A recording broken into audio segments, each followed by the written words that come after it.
In today's video, I'm going to teach you OBS Studio, how to add desktop audio, audio output capture, OBS Studio tutorial. If you've ever recorded or streamed and realized your viewers couldn't hear your game, music, or browser audio, this is exactly what you need. We'll add your computer's sound to your scene and make sure it's showing up in the mixer so you can control levels confidently. Start by opening OBS Studio. Once it's up, look at the bottom of the window for your scene and the sources dock. Sources are the building blocks of your scene, things like your display, webcam, and in this case, your desktop audio.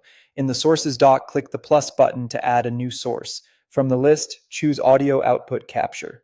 This is different from audio input capture, which is for microphones. Audio output capture grabs what your computer is playing back through speakers or headphones. You'll be prompted to name the source. Pick something clear, like desktop audio or game sound, so it's easy to recognize later. Then select the device from the drop-down. Choose the exact output you actually listen through, your speakers, gaming headset, or audio interface. Selecting the specific device gives you predictable results and avoids surprises if your system default changes. Click OK to add it to your scene.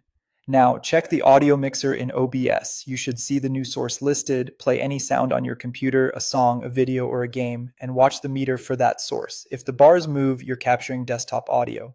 Use the slider to set a healthy level. You generally want your peaks below the red to avoid distortion, often around the yellow range. If you see no movement, make sure you picked the right device, that the source isn't muted, and that your system volume isn't too low. You can reopen the source's properties to switch devices if needed. There's also a simple alternative. Go to Settings, open the Audio tab, and set Desktop Audio to default. This tells OBS to follow your operating system's default playback device. It's convenient if you don't want to manage a separate source, or if you switch devices and prefer OBS to follow along automatically. Just remember that this method is global, so you won't see it as a separate source in your list. It will still appear in the mixer for level control. That's it.